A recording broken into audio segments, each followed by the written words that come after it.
And good evening and welcome to City Focus. I'm Marty Olsen, your host, and I'm delighted this evening to have with me my longtime friend, John Russell. So, John, welcome to the program. Thank you, Marty. And John has thrown his hat back in the ring to run for New London City Council this fall, and trying to get all the Republican candidates an opportunity to come in and share their thoughts on the election and the city. But I think perhaps before we get into that, we can chat about some other stuff. We're both members of the New London Kiwanis Club. We share that, and we just had our major fundraiser a couple of weeks ago over Shanticasset, and you did a great job lassoing some support and teams and players, and your brother came up from the south, and perhaps you can share your thoughts on the tournament and Kiwanis in general, maybe, because we're transitioning into a new year. Well, thank you, Marty, for asking me to come on tonight. We've done this many times in the past. Always fun. And I was remarking earlier how quickly the time goes when we're talking. Kiwanis, I got involved through Kiwanis 20 years ago now. I met Marty that way. I think it was Bob Groves, our dear old friend, now gone, to got me started. The Reading is Fundamental program was what initially excited me about Kiwanis. I thought that was so great, and for quite a while I would go and read, and I felt like Art Linkletter, and for real old people out there. Reading to 3 to 5 year olds, and then preschoolers. Preschoolers, and that was my first introduction to Kiwanis. As it turns out, there's a whole lot more to Kiwanis, and it's a fantastic international organization which is all about kids. And we give a lot of money during the year to people that request it through our website, newlondonkiwanis.org. Very simple form to fill out. If you're a nonprofit, or if you're like a Boy Scout looking for some help with his Eagle Scout. We've helped out a number of young men with Eagle Scouts, and we've supported the Girl Scouts. Yeah, and we've supported a Little League team for how many years? Forever. And we've been, over 75 years we've been here in New London? Well, we were chartered in 1940, so it's 60 plus 20 is 83 years. 83 years we've been here in New London. It's amazing. Yeah, and when I first joined the club, one of the things that we do every year is we give scholarships. So we go around to all 10 area high schools, I think, and give the guidance counselors the information on the grants that we give. And then the kids submit the grants to us, and then we have a subcommittee that goes through all the grants and picks the ones that they thought best. And it's generally based on, on a number of factors, but one of them they use is financial need. Academic achievement is always a priority. And need and community service, their extracurricular activities. So when I first started, Marty, we were only giving, a couple $100, I believe, to each person. And we've done so well fundraising over the years that we are now able to offer three $3,000 scholarships, which is terrific. Helps these students get on their way. And I enjoy it quite a bit. And I don't know what else there is to say. Marty's been involved. I've been involved 20 years now. Marty's been involved longer than I have. Marty. 36 years. Yeah, Marty's not to toot his horn, but he was the former governor of the whole area and has served in many capacities you might even tell, Marty, up in Tufts and places like that, where you served above and beyond what a local club would do, and it's just great to see the people that belong to this club over the years. Yeah, well, and I believe in our mission. Yeah. And our mission is good. I mean, Kiwanis is a global organization of volunteers, and we're dedicated to changing the world one child and one community at a time. And we meet community needs. I mean, our priority is kids, but if there's needs in other areas, whether it's the elderly or homeless or an emergency, I mean, we step in where needed, into the best of our ability to do. We just got, and I don't know if you saw it, you might even have put it up, but we just got a request from Kiwanis Group in Nigeria. Did you see that? Yeah, that's actually I just Kenya. saw mine today. Yeah. And it's wonderful to help these groups, you know. So that's been a good thing for me to join. And if anyone's looking for an organization that actually does something, think about joining Kiwanis. And we're from all walks of life, and we're Yeah. representing the entire southeastern Connecticut area. We've got members in Ledyard and Groton and New London, East Lyme, et cetera. I mean, it's And just and one thing I can say, no politics. no, it's not No a political. politics allowed, none. Well, there are politicians, but it's not Yeah. political. Yeah, exactly. You and I come to mind as politicians, but we do not talk politics at all, not with anybody. This So is we all, got, Brian Dowdy's on the Yeah. local school board. yeah, this is all for the kids, so it's a great thing. Yep. So, and our golf tournament, which we recently held over at Shanty, I mean, we raised this year for the second year in a row over 27 grand, and if you want to include the third year back with COVID, I mean, we had 25 grand that year. So over the last 3 years, we've done better than $75,000. Yeah, Which is terrific, and we really have had tremendous community support and our sponsors. Pat on the back to Lee Elsey, who's been helping us promote this tournament on his program, months in advance every year. I mean, and he's played the last couple of years. Matter of fact, Yeah. he won the long drive this year. Oh, I didn't realize that. Yeah. I didn't even know he was a golfer, Well, he's not. but he won the long drive. Yeah, from what I understand from guys on his team, he sprayed them all over the course. But when it came to the long drive, that was the one hole he hit it a mile, and it went straight.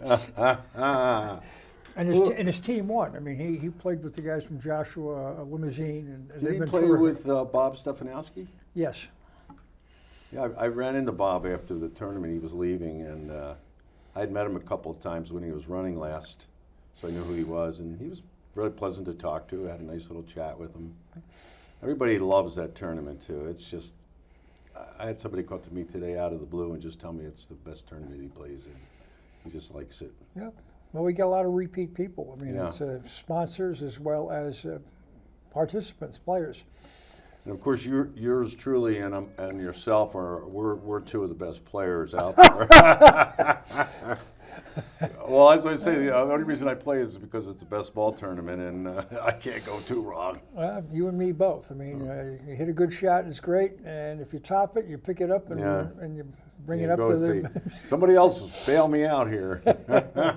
So we have fun, and it's a good bunch of men and women, and we have a good time. Yeah, we do. And it's our primary fundraiser each year, and all the money goes back into the community. That's the key. I mean, it's not like you're getting a phone call from some organization or agency and they're taking a cut. Right. Or big administrative expenses. I mean, we've got the expenses are for the to play and the carts and food. Yeah. And that's basically it. But nobody's getting paid.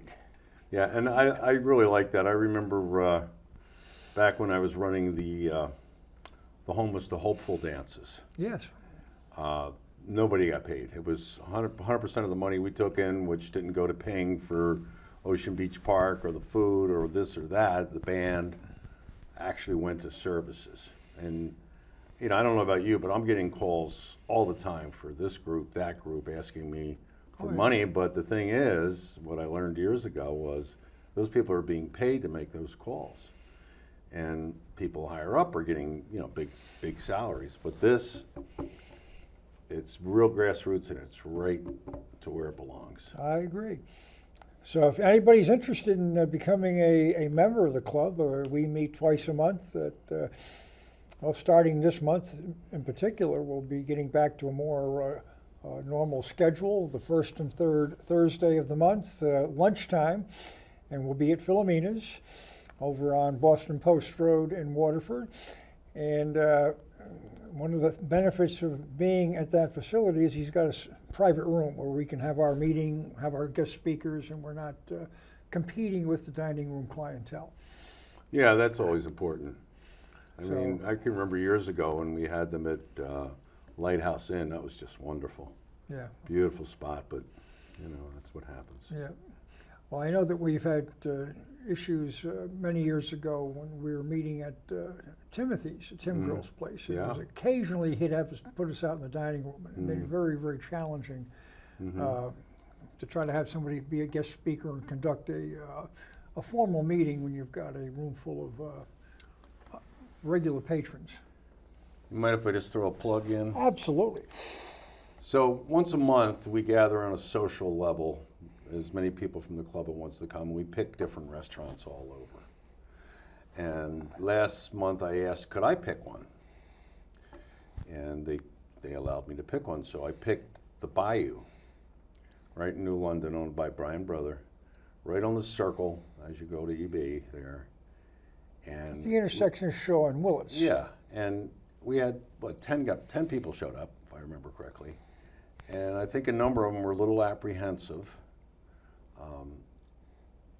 And everyone, I mean, I literally enjoyed every forkful of food I ate. It was tremendously good. I don't know how he does it in such a little kitchen, but it was fantastic. And I just wanted to give him a little plug as I owned restaurants for years, and I know how hard it is. And he's in there plugging, and I just wanted to give him a little shout out for that. And we have also been to Dev's when she's been in New London, as well as now that she's out in Niantic, Charlie's Place in Niantic, Paul Formica's Flanders Fish House. Oh yeah, we've been all over. We've been over in Groton. We've been to Kodo or Kyoto. We've been to once. Also a rib place, not your place, but another one over by Big Y. I can't think of the name of it off the top of my head. I should remember. But that was good, and we've been to Mr. G's and some of the other. Yeah, everywhere. It's nice to throw them a little business and whatnot. So it's a nice thing. And so, as you noted, these are social environments where we get together and just enjoy each other's company. Yeah, really no business going on, just chatting. That's it. Yeah. Well, thank you for allowing me that plug. Oh, not a problem. I mean, Brian puts out a good spread. It's a terrific meal. It was amazing. It was amazing. Now, how are things going? You've re-energized Homeward Bound Treasures, and that's another thing. When I first met you, you had, I think you almost like just opened that. I mean, it was a new venture. And who you're supporting, it's a nonprofit, who you're trying to help, and who you're employing, and if people are interested in buying or donating. I mean, how do they get, what type of stuff are you moving down there? Well, thanks for bringing that up, Marty.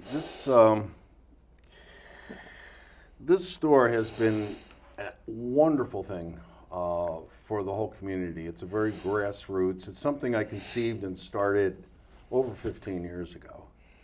And we're tied in. Most of the people at the store are volunteers. Everything we have in the store is donated locally. We come out, we pick up donations, we deliver purchases, we do small moves very reasonably. Well, we pick up for nothing. And you just cannot, it was closed for a while during COVID, about 16 months. And when we reopened, I was absolutely knocked out by the responses of the people coming in and just saying how happy they were and how much the store is needed in the area, because you can come in there and you can buy some really nice, like Ethan Allen furniture, like a bedroom set or whatever, really cheap. Almost anything you could possibly imagine. People come in, the store's a pretty big store. It's 5,000 square foot. It's the old contemporary design furniture store. People they can't imagine the things that they see in the store and how nice they are. I have 2 ladies I work with. One I call my little elf. She's this tiny little lady, and her thing is design. And she's like a little elf moving things around all day long. I don't know how she does it because we have stuff come in and out of there so fast that she still makes it look all good. You walk in, you think you're in a furniture store. I mean, she has all this displays and everything. It's just amazing. Now, who benefits financially on this? I mean, this you're. Well, Why don't you? I have. Well, I'm the owner. Oops. I'm the owner. I don't take a penny, and I haven't for the 15 years I've been there. I don't take a red cent at all. I have two part-time employees who get paid, but everybody else is a volunteer. And so the money, everything we make above the operating costs for the store, we donate to the shelter. Recently, I donated $10,000 to the shelter. Now, which shelter? This is the Homeless Hospitality Center in New London. We've been tied in with them. I was one of the original people that started that 20 years ago, and served on the board for a number of years, and then came up with this idea. It was a funny story because one of the board members was Robin Wallman, whose husband at the time, I think he owned the Mystic Marriott, or he managed it or whatever. And she told me one day that they have to, every 7 years, remodel by their lease. And they were looking for some place to give 360 rooms of furniture to. So that's when I got the idea of doing this, and I had to come up with an idea on how to do it. And through the generosity of a number of downtown business people like Bill Cornish, he donated a huge space. Johnny Johnston at the time owned a huge property on Crystal Avenue. I don't know if he still owns it or not. He gave us like 20,000 square feet. Frank McLaughlin also gave us some space. So we had stuff stashed everywhere. And but we got it done. We got it done, and I had to take a small loan to start that. That loan was paid back in 5 weeks. 5 weeks. 5 weeks, and I bought a truck from Dave Campo. Dick Campo. He was going out of business at the time with his furniture store up on Bank Street. So that was just a lot of fun. So recently now, in addition to being involved with the Homeless Hospitality Center, and I've been reaching out to other nonprofits, say Futures, which they might have changed their name to Futures, I'm not sure, but we're now involved with them. Yeah, they're moving to a new facility. They're moving. Yeah. But their people are wonderful, and we help them in a lot of ways. Also, we work with St. Mary's and St. James and Whalers Helping Whalers. I'll reach out and help anybody that Covenant I can. Shelter on your radar screen, or Who? Covenant? Well, they haven't asked for anything. I've talked to Phyllis, who's their, at least last time I knew, was their ED, and haven't heard anything, but I would if they asked me. Most of the things that we do for people is, like say the Homeless Hospitality Center finds an apartment for somebody, and honestly, since COVID's ended, the price of apartments in the New London area has risen exponentially. So it's very hard to find apartments now. There's a long waiting list of people. But when they do find one, they come into the store with their worker from the shelter and pick out furniture. And then we take the furniture and deliver it to them and put it in their apartment. So, it's a really nice thing to do for the community, and we do that, like I said, with a lot of other And for those who may not know where it's located, where are you? Oh, we're at 35 Golden Street, right behind the Hygienic. We're the big building. There's a huge mural of deep sea divers on the side, right across the street from Weiland's mural of the whales that he just repainted recently. Big building. Originally, it was a carriage house back way long ago. when you were going to take a trip to Boston or New York via train, you would leave your carriage there. That's going back a day or two. That's going back over 100 years or so. But yeah, really cool building, and it's a great space for how it's being used by us. And yeah, I can't tell you the joy I get out of that. I laugh and I say my job is talking to people, because thrift stores are a destination today. So New London, the Homeward Bound Treasures today is a destination. I say to people, how'd you get here? Because they're from all over the country. I've had people from 20 different countries there this summer. Well, we looked in this book and we were looking under thrift stores. A lot of people really love thrift stores. And they come in and, I get talking to them and then find out what they're all about, You haven't got the American Pickers guys in there yet, have you? That would be fun, because we do get some things that are, really cool. Antiques, I had a couple of Victrolas in there, the old wind-up Victrolas that still worked. So I loved playing that. That was a lot of fun. Right now I have an old Yodel wood stove. I have these old ornate kerosene lamps, if you remember.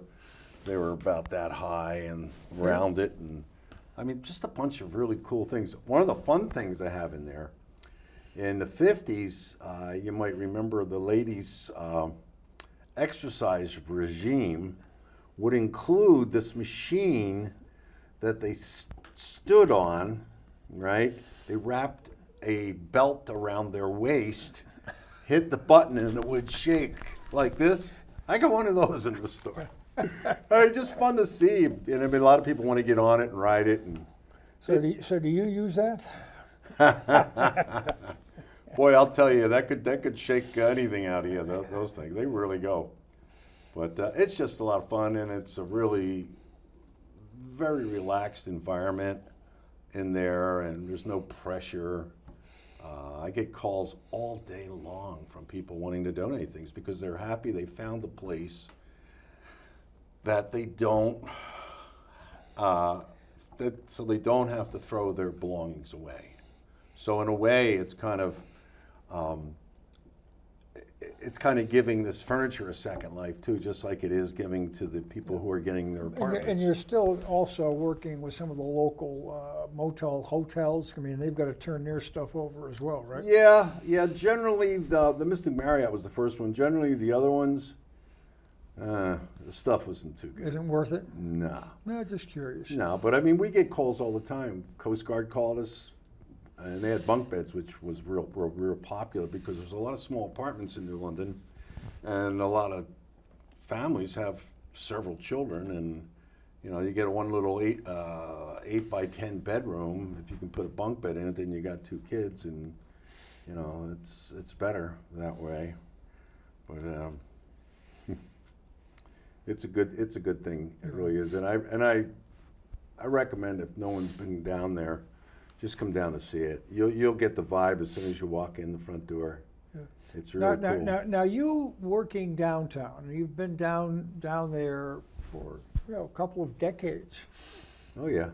And what, especially now as a candidate for city council, what are you seeing downtown? A couple of current issues. You've got Hot Rods, Rod Cornish's place. It appears it's shuttering, and he's relocated, or he's actually relocated already to Niantic, to Charlie's restaurant. You've got Muddy Waters, which is under some significant renovations due to a fire. What's going on downtown? Or is there anything going on downtown? Because those are 2 destinations. Well, I am downtown every day, all right? And, I see, we even had a fire down there today, too. There was a fire, I think it's 219 Bank. Fortunately, no one was hurt. But it was, I had a laugh, in the paper's description of the fire, it said there were 4 retail outlets on the first floor, and the second floor was rented for apartments. It's also had a third floor too. Didn't talk about that. Well, it said one of the units, the retail units, which wasn't damaged, was the Democratic headquarters for this campaign, and the other three were empty. So basically, all four.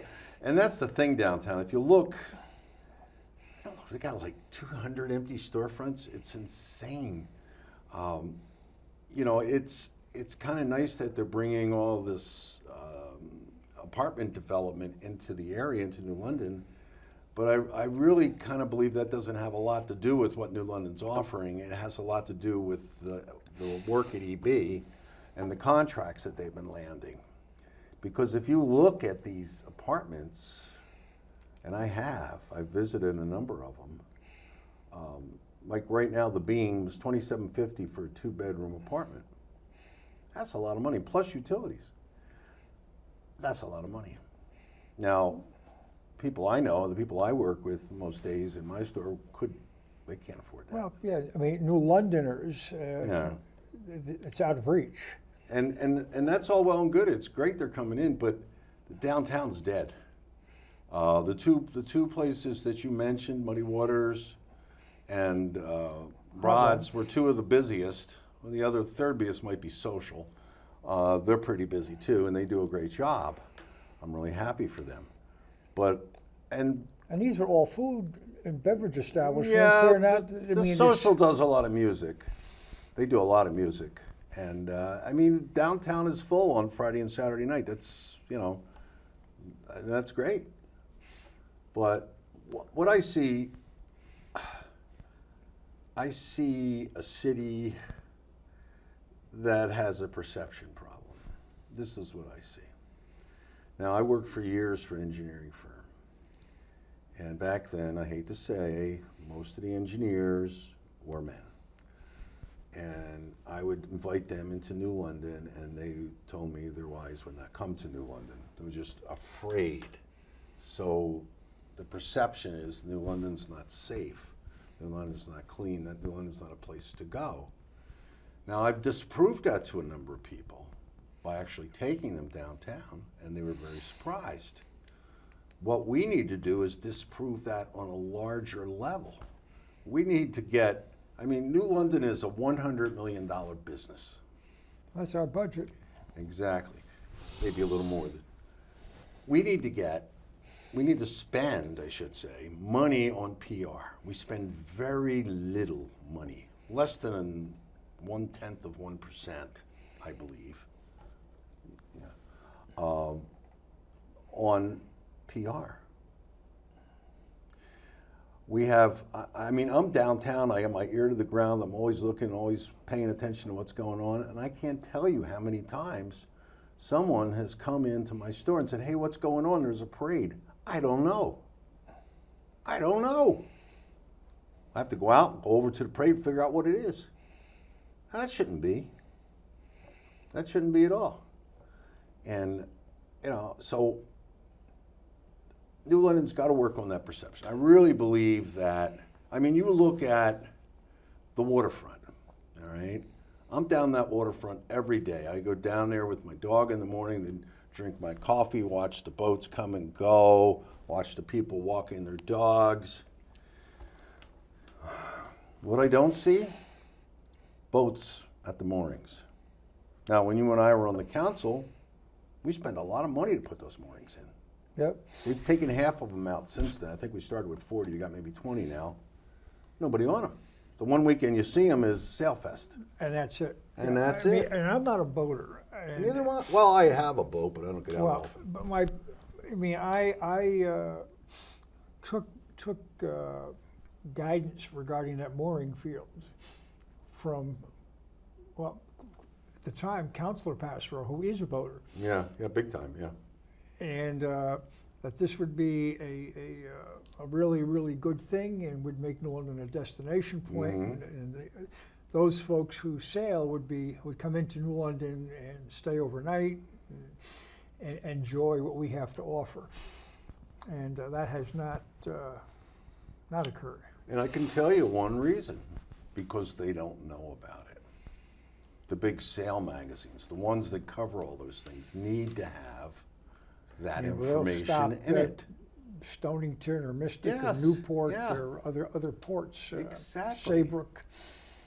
And so we lose out. We lose out there. I mean, Block Island, Greenport. with the exception of special events, there's not that many people walking on that waterfront. And I think, if I'm not mistaken, I don't even know if we paid it off yet from when you and I were on council. I know we're paying like $1 million a year in interest alone on that. But, and then the other screw up there was that they never figured out a way to connect it to Fort Trumbull. That would have been. That was never given any serious consideration. I mean, the state's got that money to burn for this bridge over the railroad tracks from the Coast Guard Museum to be at some point, maybe. We should have been investing in a pedestrian bridge to connect the waterfront park to Fort Trumbull along that railroad bridge. Well, I was talking, there's a gentleman that owns the fishing fleet in New London. His name is Gary. And Gary is a really good guy. I have known him for a number of years. He went to the city and offered to run a ferry service from the waterfront downtown, kind of like where the restaurant is right now. Yep. Across. Nothing. Crickets. And that would have been really nice because people could have, come walk through there, jumped on the ferry, paid a couple of bucks, went over, walked around Fort Trumbull, come back. It's just, oh God, don't get me started. I can go on and on about it. Well, that's why you're running for office, is that I want to get you started. That's Well, why Marty, I'll tell you the reason. I'll tell you, all these things are issues. The reason I'm running for office is because I don't feel I have a right to bitch if I don't try to do something about it. And what I've been observing since you and I have been off the council, it's been pretty much one party. Like right now, since we changed our government, there's only, Spicacci did a term by himself. Yeah. I've done 2 terms as the only Republican. Pirro did a term on the school board. Yeah. That's it. And so for the last number of years, 7 or 8, that's a dozen years. It's been one party rule. And right now, this mayor, he enjoys a majority of the councilors that do not push back.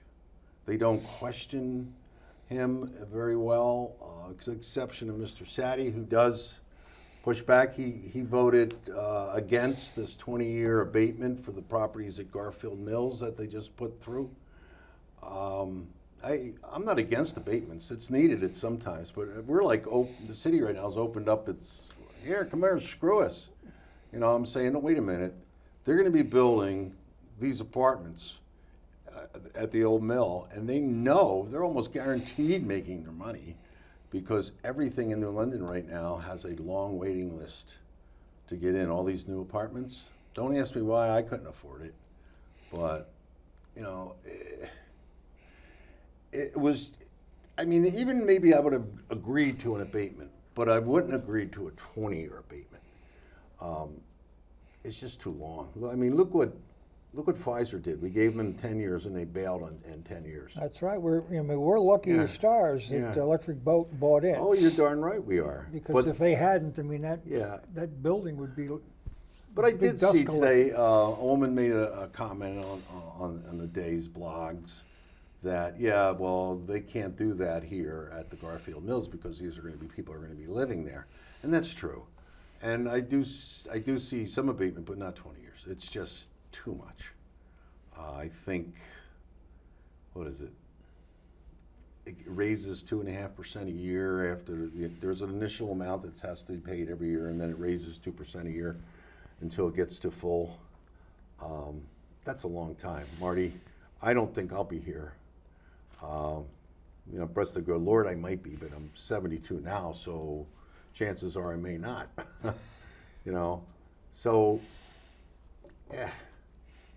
Anyway, I don't want to beat this up anymore, but you started talking about Bill Cornish moving to Niantic. Rod. Rod Cornish, yeah, Bill's his dad. God bless him, I heard he's not doing well. Yeah, I think what happened to Rod is he really wanted to do things in downtown New London. I think he got turned off after what happened to him with the church. So if you remember, he bought the church on Eugene O'Neill Drive. Corner Star Street. Yeah, the corner Star and Eugene O'Neill, and then couldn't get the use he needed out of it. So he just abandoned the project, put the building back up for sale, and that might have got his mind thinking, and maybe New London's not the place for me. Now he's got a very well known and very well going, almost an iconic place here in New London with hot rods, but for some reason he chose to go to Niantic. What does he know that we don't know? So I don't know, but you shouldn't be chasing one of your best places out of town. I think, you know. Yeah, one thing that you and I have both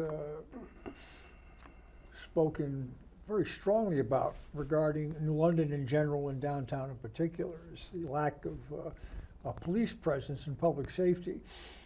We're feeding into your argument of perception. If people come into the area and if they are not seeing police or police presence or an officer or a beat, that it feeds into that perception that they're in an environment that is not safe. It feeds into the negativity that you'll read in the newspaper, which is in abundance, or people being jostled or panhandled, or things that are worse. Folks have choices. They don't have to come to downtown. They can go many, many other places. Yeah, and that's true. And I'm looking at all these apartments, and these people who can afford to live in these apartments can afford to go out and eat. All right, they're going to drive through New London. It's not going to look appetizing to them. Maybe they try it a couple of times, and maybe they get hassled. Maybe they don't. Whatever. But one of the things that would help. Now, you and I served together 2009 through 2011 on the council. At that time, how many police did we have, Marty? 95. 95 police. How many do we have now? Mid to low 60s. Yeah, we're in the 60s. All right, so that means no downtown foot patrols at all. That's been gone the way of dodo bird.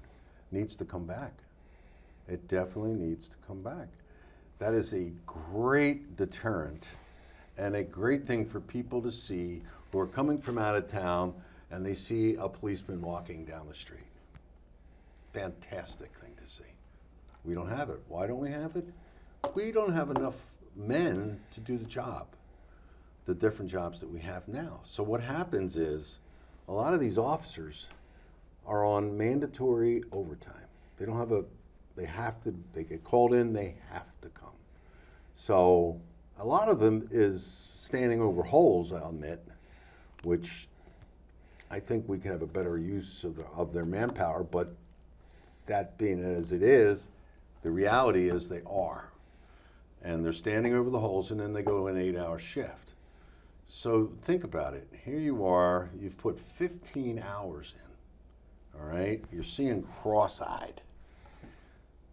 You arrive on a scene that is a crisis and you make a split-second decision. And because of the police accountability bill, which removes qualified immunity, and I'll explain that better later, a judge 2 years later says you were wrong and take away everything. Take away everything you have. You're not covered. And you're not covered. So a couple of years ago, the legislature... And we can thank Anthony Nolan for that. He was the deciding vote. Oh, I didn't realize that. That's a fact. I did not know that. So in the Connecticut legislature, which anyone knows is, was it, I don't know, 6-7 tenths Democratic? Yep. large Democratic majority, decided that they need a police accountability bill. And maybe they did, but what they put into it, one of the parts of the bill was this qualified immunity. Whereas before, a policeman, he had qualified immunity. So if something happened horrible on his account and he was found guilty for some reason, he couldn't be held accountable, the city was. So, fast forward, that gets passed. As of right now, we are down 500-600 state troopers in the state. Yep. And we're down a good 30 officers in New London. Because think about it. Who wants to work under those conditions? So I've talked to a lot of policemen about this. And one woman who was working for New London and went to Niantic, I said, why'd you do that? She goes, it's safer. And it's a policewoman. So you look at this stuff and you go, it was almost as crazy as the defund the police movement was, if you remember. Yeah. Of course you remember that. And I mean, that's nuts. I mean, that's crazy. But anyhow, I digress here. I can go off on things because we got a whole list of things we could talk about downtown. Well, yeah, one thing I before we run out of time, I want to do. How much time we got left? We got about 10 minutes or so. But I just want to let the audience know that my guest here, Mr. Russell, is a dedicated public servant to our city. I mean, he's running for council. He's run before. He served a term here as deputy mayor. But he serves on the Water and Water Pollution Control Authority. You serve on the Veterans Advisory Committee. You're on the Board of Assessment Appeals. Stormwater. And the Stormwater Authority. So, I mean, he's giving of his time for our community in many, many different ways, through the Kiwanis Club, through the Homeless Hospitality Center. And, you know, I applaud what you do when you give back. You know, I mean, you know, when you sold Russell's Ribs, I mean, you could have moved to Florida and, you know, been drinking drinks with little umbrellas in them. And, and you haven't. You've stayed here. Yeah. And you've given back and continue to. And I think you should be recognized for that. Let people know that you're not operating in a vacuum here. You do a lot of good work, and you've touched a lot of people's lives. Wow, I never thought of it. It's just what I feel that I'm drawn to do. So, I mean, I want to let people know that, I mean, when you go to vote this November 7th, I mean, John's a good man, good candidate, and he deserves all due serious consideration for office. So I would encourage you to look at John Russell when you go in there to vote. I don't know what your ballot position is, but somewhere on the second line. Yeah. And you know, we got a couple of other, I think, you know, talented folks there. You know, Gina Phillips and Aaron Ide running on that council ticket with you as well. Yeah, I can't really. I can't say enough about the two other candidates. Gina is a mother of 3 children, lives on Montauk Avenue across the street from Harper School, has been running her own paving business, Northeast Paving, for many years. Super smart woman, knows how to run a business. We need that desperately, and is very level-headed. Her daughters are well known for their lacrosse all through town. One's a coach, right? Yeah, lacrosse coach, and she's like, Gina's like teen mom type of thing. So she's pretty well known. The other guy, he's fairly new in the area. He's a brilliant young engineer at EB, and Aaron Ide, and a smart little signs, Ide, vote for him. A lot of people didn't get that until I explained it, but it's just a smart young guy. He and his wife just had a baby. He's like 14 weeks old now. And Aaron is one of these people that you need on a council because of his ability with numbers. He's analytical. Very analytical. So you need a cross-section when you have a council.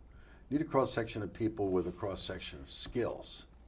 All right, Aaron would be a very big help. Gina would be a big help on it, because right now, in my opinion, 6 out of the 7 counselors are social justice Warriors. Warriors 100% of the time. And you need a social justice warrior on it. I'm not saying you don't. I'm just saying you don't need 6 of them. You also don't need 6 that really don't understand how to run a business. It would be helpful if they had a modicum of understanding on how to run a business. But I don't see that right now. This group's also pretty openly hostile to the public safety and the police, They have shown that, yeah, for sure. which feeds into the perception that we're discussing earlier. Yeah, which I don't get, but And this is an area too where I think Mayor Passrose isn't seeing things clearly. In that New London, it's happening, and if you suggest to the mayor that we have an image problem and there's a public safety problem, he'll tell you he doesn't see it. right. But Your Honor, you've got to. You may feel comfortable. You're a guy. You're in pretty good shape. You get out and you exercise. You're a local guy. A lot of people know you. But you have to look at this through the eyes of your constituents. What are they seeing? Why are they telling you that there's a problem if there's not? So you got to take off your ego and your bravado. I don't see a problem. And take a step back and view things through the shoes of somebody else. Mm-hmm. Whether it's the little old lady, teenagers, teenage girls, young people, whatever it may be. Why are things not working? Yeah, I agree. Why are things not working? It's interesting because when I was on council, you went with us. We took a stakeholders trip. Do you remember that? Yep. We went up to see how certain cities, kind of as like a phoenix, rose from the ashes. We went and we looked at Newburyport, Mass, Portsmouth, New Hampshire, and Portland, Maine. Yep. What I brought back from that was each one of those cities found somebody to get behind and push up. New London likes to rip everybody apart. And they don't like, I call it rice bowl protectionist mentality. If it's not my idea, it's not a good idea. So I don't know. I mean, if you look at the assets that the community has, we should be doing extraordinarily well. And these assets have been in place for decades. This is not something new. I mean, I look at it this way. I make this analogy. We have all the best ingredients to cook the best cake in the world. We just don't have the right chef. And until that changes, we're going to stay half-assed. I mean, right now, I see New London, downtown New London especially, is lacking. I mean, it's lacking. The stores are empty. Just empty. And what will bring those in? Feet. Foot traffic. Yeah, but there is no foot traffic. There's no foot traffic. You walk through there, and I'm down there, I'll bet more times than anybody on that city council. I'll bet you I'm down there in the middle of New London. And it's no foot traffic. None at all. And how do you get foot traffic? You have something interesting for them to look at, and you have them feel safe. It's got to be clean and safe. I mean, Yeah. that's another thing too. I mean, a friend of mine and I frequently will go to Sunrise Cafe on Saturday mornings for breakfast, and the downtown area and the municipal parking lot can often be filled with litter and crap. It's not very inviting. I mean, and we ought to be doing a better job in it, to be picking up after ourselves. We pay a man to clean up that parking lot, and I've watched him work. And it's a joke. And where my parking lot is, they stop. They stop right there. They don't come over. Same city parking lot, but they don't cross the street.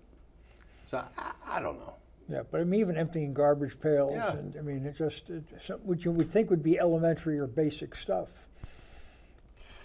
So, we got like a couple minutes left, right, Marty? And I just want to talk to people a little bit here. What happens here in this city? We have a municipal election coming up on November 7th. Historically, we show that we may, if we're lucky, get 20% of the people out for this The election. registered voters. 20% of the registered voters. All right?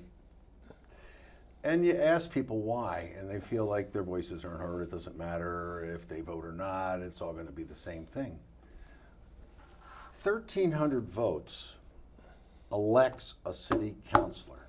1,300 out of, what, 27,000 people? Correct. Think about that. That tiny little, so your voice will count, this election especially. And I'm working to try to get people to understand how important their vote could be. You know, there's a certain group of voters that the Democrats have learned how to get out that will vote their way no matter what. But informed voters and other voters who have not been voting may want to reconsider this election cycle. They may want to get on and vote because it could make a difference. Well, I know from personal experience, there was one election cycle where I lost by 3. Yeah. That's pretty tight. Yeah, well, the last one, I lost by 350 votes. You lost by 200. And that was right after I ran a referendum to save the police. A successful referendum. A successful referendum, yes, to save the police. I still lost by 350 votes. I serve on all these boards that you've talked about. I could list 20 things I've done over the last 20 years that nobody knows about. That's all behind the scenes. It's all, you know, just for the city. But I can't get on to help the city because I have the wrong letter after my name. Well, you're a good man, you're a good candidate, and we'll see how the electorate responds in another 5 or 6 weeks, and Yeah. sneaking up pretty quick. Yeah, 33 days, I think, 32 Yeah. days. Yeah. And we've got, the mayor's up for this cycle as well, so the incumbent mayor is up, and the GOP is running beloved Grace Carter, and although she's a newbie in the political arena, she brings a level of compassion to her views of the city, and I think she deserves a good look. I'd say she's certainly an underdog, as the rest of us are. Of course. But Before we we'll see how things go. I just want to, before the show's over, and it's over shortly, I want to mention the one candidate for Board of Ed, this guy, John Martin. Oh, gosh, he was on last week. He is fantastic, 21 years experience in the New London school teacher system, still teaching, but 21 years in New London. Who better to know the system? Who better to know how to help the system? Who better to know how to work with it than this man, John Martin? Dedicated guy, wonderful man, and please think about him for your vote on November 7th. I think that's a capital way to end. John, thanks a bunch for coming Marty, on. thanks for having me on. Folks, you've been watching City Focus. We'll see you again next week. We thank you, and good night.